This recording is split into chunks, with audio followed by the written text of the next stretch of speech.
Magandang umaga mga igan. Nakahanda ng mga otoridad sa nakaambang protesta ng mga grupo ng mga truckers sa Maynila ngayong araw. By live report si Haji Rieta. Haji!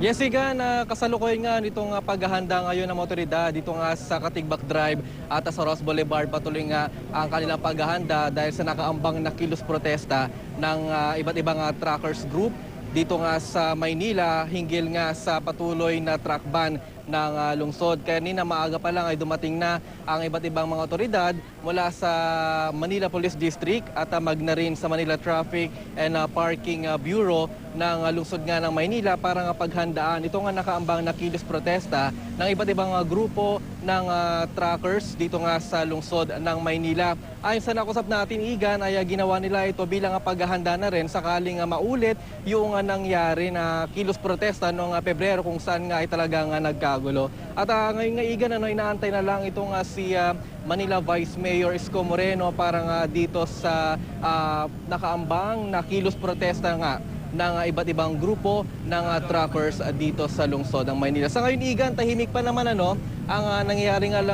nangyaring ngayon dito ay itong paghahanda nitong iba't ibang mga otoridad at inaantay nga nila na matuloy o sakaling matuloy nga itong kilos protesta. Igan? Maraming salamat, Haji Rieta.